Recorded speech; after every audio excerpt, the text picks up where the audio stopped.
하나님의 아들이 십자가에 달리셨습니다. 그리고 죽으셨지요. 그러나 예수님은 죽음 가운데 영원히 계시지 않고 3일 만에 다시 살아나셨습니다. 사망 권세를 이기시고 부활하신 것이죠. 우리 인간들을 위한 예수님의 구원은 십자가에서 죽으심만으로가 아니라 다시 부활하심으로 완성된 것입니다. 고린도전서 15장 17절 말씀인데요, 우리 다 같이 하나님 성을 함께 읽겠습니다. 그리스도께서 다시 살아나신 일이 없으면 너희의 믿음도 헛되고 너희가 여전히 죄 가운데 있을 것이요. 아멘. 자, 여전히 죄 가운데 있을 거라는 말씀이 무슨 말씀인가요? 아직 구원이 완성되지 않았다라고 하는 말씀이죠. 그러므로 예수님께서 십자가에서 죽으심과 더불어 다시 살아나심으로 말미암아 우리를 위한 구원이 완성된 것입니다. 그래서 예수님의 부활이 우리에게는 너무나 중요한 것이죠. 예수님의 십자가 죽음뿐만 아니라 부활하심으로 인해 우리에게 구원의 길이 열리게 된 것이기 때문입니다. 사랑하는 성도 여러분, 예수님의 죽으심과 부활하심이 우리를 구원해 주신 줄 믿고 그 은혜와 사랑을 우리의 마음속 깊이 간직하며 늘 감사함으로 살아가시는 사랑하는 우리 모든 성도들 되시기를 주님의 이름으로 축복합니다. 기쁘고 복된 오늘 부활주일 이 시간에는 부활하신 예수님을 만난 사람들에게 어떤 은혜가 임했는지를 말씀 속에서 한번 찾아보면서 부활하신 주님께서 우리에게 주시는 은혜 또한 능력, 그것이 무엇인가를 이 시간 함께 말씀을 통해 나눠드리길 원합니다. 먼저 부활하신 예수님을 만났던 사람들에게 가장 눈에 띄게 나타난 현상은 그들에게 큰 기쁨과 평안이 임했다는 것입니다. 예수님께서 부활하신 후 사랑하는 제자들을 만나실 때마다 하신 첫 번째 말씀은 평안하냐라고 물으시고 또한 너희에게 평강이 있을지어다 라고 하시는 말씀이었습니다. 마태복음 28장 9절 말씀에 보시면 예수님께서 부활하신 이후에 여자들을 만난 다음에 하신 말씀이 나와요. 우리 같이 한번 읽겠습니다. 예수께서 그들을 만나 이르시되 평안하냐 하시거늘 여자들이 나아가 그 발을 붙잡고 경배하니. 아멘. 자, 부활하신 예수님께서 여자들을 만났을 때 첫 번째 하신 말씀 뭐냐면 평안하냐라고 하는 물으심이었습니다. 오늘 본문 19절 말씀을 보시면 부활하신 예수님께서 제자들을 찾아오시는 그런 장면이 나옵니다. 안식 후 첫날 저녁 때에 제자들이 유대인들을 두려워하여 그들이 모인 곳에 그 집에 문들을 다 걸어 잠그고 있었습니다. 그런데 부활하신 예수님께서 그들 한가운데 나타나셨어요. 그리고 그들 가운데 서서 하신 말씀이 뭐였냐면 너희에게 평강이 있을지어다 라고 하는 말씀이었습니다. 그러면서 제자들에게 십자가에서 못 박히셨던 손과 옆구리를 보여주셨죠. 그러자 그때서야 예수님의 부활을 실감한 이 제자들이 기뻐하는 모습을 봅니다. 이때 예수님께서 제자들에게 또 하신 말씀이 뭐였냐면 너희에게 평강이 있을지어다 라고 하는 말씀이었어요. 그런데 그 자리에 도마가 없었습니다. 나중에 도마가 제자들과 함께 있을 때 예수님께서 다시 나타나셨습니다. 그때도 하셨던 말씀이 뭐였냐면 너희에게 평강이 있을지어다 라고 하시는 말씀이었습니다. 이처럼 부활하신 예수님께서 제자들을 처음 만나서 하셨던 말씀은 뭐냐? 평안하냐 라고 물으시면서 너희에게 평강이 있을지어다 라고 하는 말씀을 하셨습니다. 왜 그러셨을까요? 한번 생각해 보시죠. 예수님께서 십자가에서 죽으신 후에 제자들의 마음과 심리 상태는 어떠했을까요? 그들은 지금까지 오직 예수님만을 바라보면서 여기까지 왔습니다. 예수님께서 그들을 따라오라 라고 하셔서 그들은 자신들의 모든 생업과 가족들을 다 버리고 예수님을 따른 사람들이죠. 그런데 예수님께서 십자가에서 죽으신 겁니다. 이제 그들만 남겨진 거죠. 그러니 이제 그들은 누구를 바라보고 누구를 의지하며 살아갈 수 있겠습니까? 게다가 지금 유대인들이 눈을 시퍼렇게 뜨고 제자들을 찾고 있습니다. 예수님을 죽인 것처럼 그들도 잡아서 죽일 수 있는 그런 상황인 거죠. 그래서 제자들은 두렵고 불안한 마음에 자신들이 모여있는 그 집의 문들을 다 걸어 잠그고 숨어 있었던 겁니다. 그 정도로 그들은 지금 불안함과 두려운 마음으로 가득한 것입니다. 예수님은 제자들의 이런 마음을 너무나도 잘 알고 계셨습니다. 그들의 두려움과 불안한 마음을 이미 헤아리고 계셨던 거죠. 그래서 부활하신 예수님께서 제자들에게 나타나셨을 때 처음으로 하셨던 말씀은 평안하냐? 라고 물으시면서 너희에게 평안이 있을지어다 라고 말씀하신 것입니다. 자, 이렇게 부활하신 예수님께서 그들 앞에 나타나심으로 인하여 제자들에게 어떤 은혜가 임했느냐? 말로 닿을 수 없는 주님께로부터 주어지는 은혜와 평강이 그들에게 임했음을 알 수 있습니다. 큰 기쁨이 임했죠. 사실 그들은 두 가지 이유 때문에 부활하신 예수님이 나타났을 때 깜짝 놀라고 기뻐했습니다. 하나는 예수님께서 분명히 십자가에서 죽으셨는데 다시 살아나셨다는 사실에 깜짝 놀랐습니다.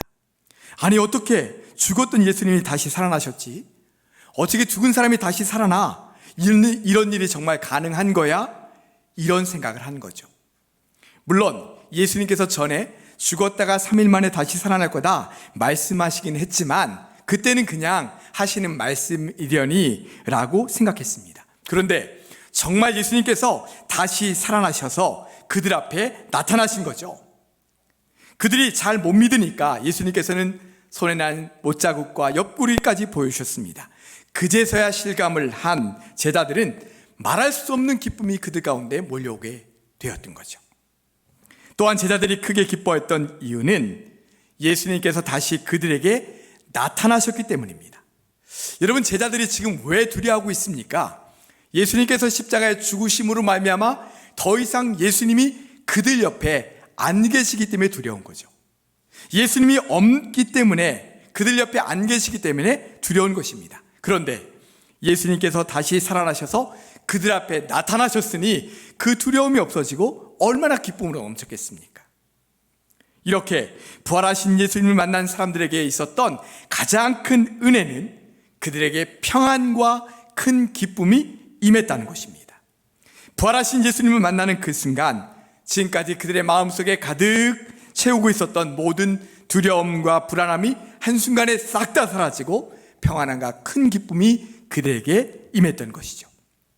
그 순간 경험한 평안과 기쁨은 아마 그들 평생 지금까지 한 번도 경험해 보지 못한, 그리고 앞으로도 경험할 수 없는 그런 평안과 기쁨이었을 것입니다.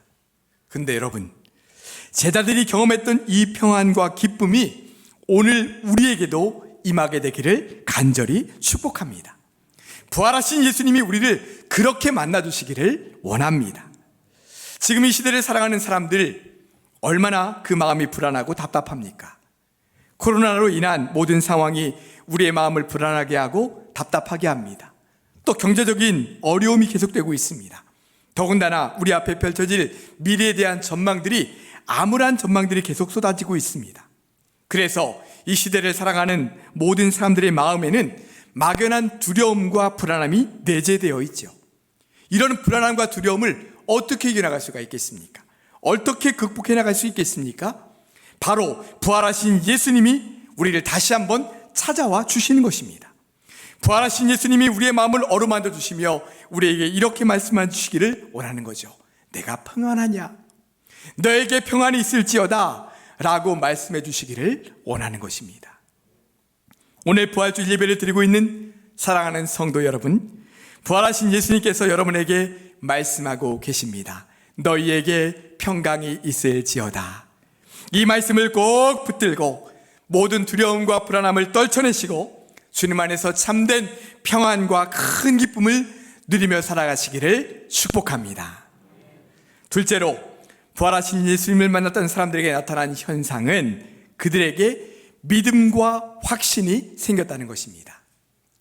오늘 본문 말씀에 가장 비중 있게 등장하는 사람은 도마입니다. 앞에서도 잠깐 말씀드렸지만 부활하신 예수님께서 처음 제자들에게 나타나셨을 때 도마는 그 자리에 없었어요. 그러니까 도마만 부활하신 예수님을 보지 못한 거죠. 제자들이 도마에게 예수님께서 다시 살아나셔서 우리 앞에 나타나셨었어 라고 말했죠. 그러나 도마는 믿을 수 없다며 이렇게 말합니다. 내가 그의 손에 못자국을 보며 내 손가락을 그 못자국에 넣으며 내 손을 그 옆구리에 넣어보지 않고는 믿지 아니하겠노라, 이렇게 말합니다. 우리는 항상 도마를 말할 때 의심 많은 도마라고 말하죠. 그런데 여러분, 도마가 다른 사람보다 의심이 더 많은 걸까요? 제 생각에는 아닐 것 같습니다. 제가 그 상황에 있어서도 믿기가 참 어려웠을 것 같아요. 제자들이 처음 부활하신 예수님을 봤을 때와 똑같은 그런 마음일 것 같습니다. 아니, 어떻게 십자가에서 죽으셨던 예수님이 다시 살아나셨지? 아니, 죽은 사람이 다시 살아난다는 것이 있을 수 있는 일인가? 내가 직접 예수님의 손과 옆구리를 보지 않으면 나는 믿지 못할 것 같아. 이런 마음일 것 같아요. 그런데 여드레 후에 예수님께서 다시 제자들에게 나타나셨습니다. 그때에는 도마도 함께 있었죠. 부활하신 예수님을 드디어 보게 되었을 때 도마의 반응이 어떠했을까요? 제자들이 놀란 것 이상으로 아마 깜짝 놀랐을 것입니다. 그 순간 입을 다물지 못하고 깜짝 놀란 표정으로 예수님을 한동안 바라봤을 것 같습니다. 그때 예수님께서 이렇게 말씀하시는 거죠. 도마야, 내 손가락을 내밀어 내 손을 보고 내 손을 내밀어 내 옆구리에 놓아보거라. 그래서 믿음 없는 자가 되지 말고 믿는 자가 되거라, 이렇게 말씀하셨죠. 여러분, 예수님의 이 말씀이 도마에게 하시는 말씀이 아니라 우리에게 하시는 말씀으로 들리지 않습니까? 우리도 도마처럼 의심 많고 잘 믿지 못할 때가 많고 자꾸만 흔들리고 넘어질 때가 많잖아요. 정말이지 신앙생활하면서 우리의 마음속에 끊임없는 의심이 일어납니다. 아니, 정확하게 말씀드리면 의심이라기보다는 확신이 없을 때가 많아요. 하나님, 이 길이 정말 하나님께서 원하시는 길 맞습니까? 주님, 이 고난의 끝에 주님의 은혜가 기다리고 있는 거 맞습니까? 주님, 이 말씀대로 살면 정말 주님께서 약속하신 복이 나에게 주어지는 것 맞습니까? 분명히 믿음을 가지고 신앙생활하고 있다고 말하면서도 우리 안에 확신을 갖지 못할 때가 많은 거예요.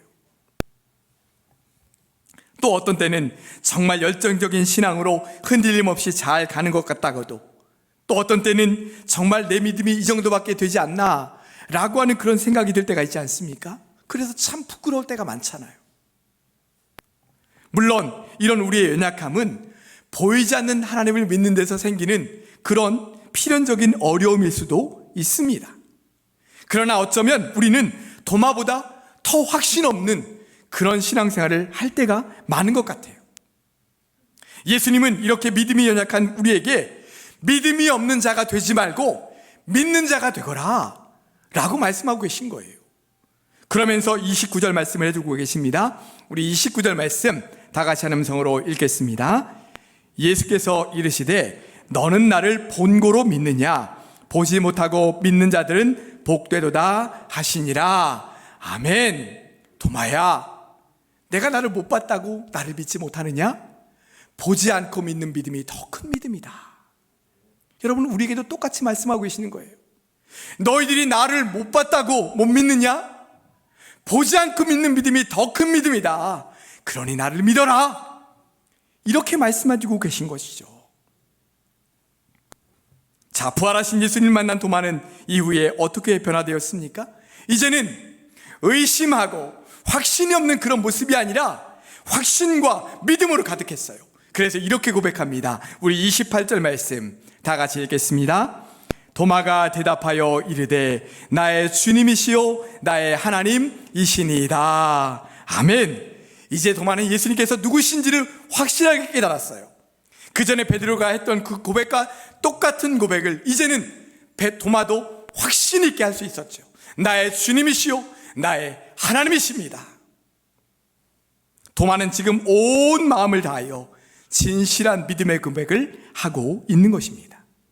부활하신 예수님께서 도마를 찾아와 주심으로 말미암아 그가 큰 믿음과 확신을 갖게 된 것처럼 우리에게도 부활하신 예수님께서 다시 찾아와 주시기를 간절히 원합니다. 그래서 우리에게 다시 한번 더 이상 흔들리지 않는 굳건한 믿음과 확신을 주시기를 간절히 원하는 것입니다. 셋째로, 부활하신 예수님을 만났던 사람들에게 나타난 현상은 그들에게 부활의 소망과 승리하는 삶을 주셨다는 거예요. 예수님께서 십자가에 달려 죽으셨을 때 유대 지도자들은 드디어 우리가 승리했다라고 생각했습니다. 그들을 뒤에서 조종한 사탄도 자신들이 승리했다고 환호성을 질렀죠. 자신의 가장 강력한 무기인 사망 권세로 예수를 완전히 이겼다라고 생각했습니다. 그러나 예수님은 사단의 무기인 사망 권세를 깨뜨리시고 다시 살아나셨습니다. 고린도전서 15장 55절부터 57절에 이렇게 말씀합니다. 우리 다 같이 한 음성으로 읽겠습니다. 사망아, 너의 승리가 어디 있느냐? 사망아, 내가 쏘는 것이 어디 있느냐? 사망이 쏘는 것은 죄요, 죄의 권능은 율법이라. 우리 주 예수 그리스도로 말미암아 우리에게 승리를 주시는 하나님께 감사하노니. 아멘. 사망은요, 절대로 예수님을 이길 수 없습니다. 예수 그리스도는 사단의 무기인 사망 권세를 철저하게 깨뜨리셨어요. 그리고 다시 살아나심으로 예수님께서 승리하셨음을 보여주셨습니다. 뿐만 아니라 예수님을 믿는 모든 성도들도 다시 살아날 것이며 승리할 것이라고 분명히 말씀해 주셨어요. 고린도전서 15장 20절 말씀 다 같이 한 음성으로 읽겠습니다. 그러나 이제 그리스도께서 죽은 자 가운데서 다시 살아나사 잠자는 자들의 첫 열매가 되셨도다. 아멘. 자, 잠자는 자들의 첫 열매가 되셨다. 무슨 말씀이에요? 다시 부활할 거다라는 말씀인 거예요. 그렇습니다. 예수님께서 사망 권세를 이기시고 부활하신 것처럼 우리도 다시 부활할 것이며 승리할 것이다 라고 분명히 우리에게 말씀해 주셨습니다. 이처럼 부활하신 예수님을 만난 제자들은 부활의 소망과 승리에 대한 확신을 갖게 되었습니다. 그래서 그들은 복음을 전하다가 수많은 핍박을 당하기도 하고 죽음의 위협을 겪기도 했지만 그들은 조금도 두려워하지 않고 기꺼이 순교의 길로 걸어갔습니다. 왜요? 예수님의 부활을 목격한 그들은 자신들도 부활할 것임을 믿게 되었기 때문이죠. 또한 부활하신 예수님께서 승리하신 것처럼 자신들도 승리하게 될 것을 믿었기 때문입니다. 미국의 스탠포드 대학은 우리나라 서울대나 연고대와 같은 그런 명문대학입니다. 그런데 이 스탠포드 대학을 성립한 사람이 바로 스탠포드라고 하는 사람이에요. 그러니까 자신의 이름을 따서 이렇게 대학을 설립하게 된 거죠. 그런데 스탠포드가 이 대학을 설립하게 된 동기가 굉장히 은혜롭습니다. 스탠포드는 엄청난 부자였습니다. 그리고 캘리포니아 이 주의 상원 의원이었어요. 그런데 어느 날 갑자기 하나밖에 없는 아들이 죽고 말았습니다. 굉장히 잘생기고 수재였던 너무나도 아끼던 아들이었는데 그 아들이 그만 죽고 만 거예요. 이 아들의 죽음에 너무나도 슬펐던 스탠포드는 장례식에서 말을 잃어버렸습니다. 그렇게 슬픔 속에 잠을 못 자고 괴로워하고 있는데 그날 밤 꿈에 아들이 생생한 모습으로 나타나 이렇게 말했습니다. 아버지, 저는 부활하신 예수님 곁에 있습니다. 저 대신 청년들을 도와주세요. 스탠포드는 이 환상을 보고 인생관이 완전히 달라졌습니다. 아, 예수님도 살아계시고 내 아들도 살아있구나. 이것을 확신하게 된 거예요. 그래서 아들의 말대로 청년교육에 자신의 전 재산을 사용하기로 결정했습니다. 그 당시 거액인 2천만 달러, 약 200억을 바쳐서 스탠포드 대학을 설립했습니다. 그리고 어려운 학생들을 돕는 일에 전력을 기울였습니다. 그리고 그는 죽을 때 이런 유서를 남겼다고 합니다. 나의 재산은 동전 하나도 남기지 말고 청년 교육에 사용하라 라고 했다고 합니다. 부활의 소망을 믿는 사람에게는 이러한 놀라운 변화가 일어나는 거예요. 우리에게도 때로는 혹독한 시련이 있고 때로는 괴로운 시험도 있습니다. 그래서 그런 시련과 시험들로 인해 너무나 괴롭기도 하고 고통스러운 순간이 수도 없이 우리에게 찾아옵니다. 그러나 예수님께서 사단을 이기시고 최후 승리하신 것처럼 부활하신 주님이 우리와 함께 계심으로 말미암아 우리도 이런 시련과 시험을 넉넉히 이기고 최후에 승리하게 될 줄로 믿습니다. 이렇게 부활의 소망과 최후 승리를 믿는 것, 이것이 바로 부활의 능력이다 라고 우리에게 말씀해주고 계신 것입니다. 말씀을 정리하겠습니다. 십자가에 달려 죽으셨던 예수님은 죽음 가운데 계시지 않고 다시 살아나셨습니다. 부활하신 예수님을 만난 사람들에게는 큰 은혜가 임했다고 했습니다. 먼저 그들에게는 평안과 큰 기쁨이 임했습니다. 또한 예수님에 대한 믿음과 확신이 분명히 생기게 되었습니다. 끝으로 자신들도 부활할 것이며 또한 최후에 승리할 것을 믿게 되었습니다. 사랑하는 성도 여러분, 부활하신 예수님이 우리에게 오늘 다시 한번 찾아와 주시기를 간절히 원합니다. 예수 그리스도의 부활의 능력이 우리에게도 온전히 임하기를 원합니다. 그래서 우리 마음속에 은혜와 평강과 큰 기쁨이 넘치며 흔들리지 않은 굳건한 믿음과 확신을 주시고 부활의 소망과 최후 승리를 믿는 그 믿음으로 살아갈 수 있게 되기를 간절히 원합니다. 이러한 부활의 능력으로 앞으로 우리에게 주어진 삶을 능력 있게 승리하며 살아가시는 사랑하는 우리 모든 성도들 되시기를 주님의 이름으로 축원합니다. 기도하겠습니다. 사랑과 은혜의 주님, 우리는 늘 부족하여 연약하고 넘어지고 쓰러질 수밖에 없는 그러한 존재들인데, 그러한 우리에게 다시 한번 부활하신 주님이 우리와 함께 하신다고 말씀해 주시니 감사합니다. 이제는 우리에게 부활하신 주님을 만남으로 가졌던 그 사람들의 그 은혜가 우리에게도 임하기를 원합니다. 주님 평안과 큰 기쁨이 임하기를 원합니다. 주님 이제는 흔들리지 않는 믿음과 확신을 갖기를 원합니다. 주님 이제는 부활의 소망과 최후 승리를 믿을 수 있는 은혜 가운데 살기를 원합니다. 주님 함께하여 주셔서 부활의 능력과 은혜를 늘 가지고 살아가는 우리 모든 성도들 될 수 있도록 축복하여 주시옵소서. 예수님의 이름으로 기도드리옵나이다. 아멘.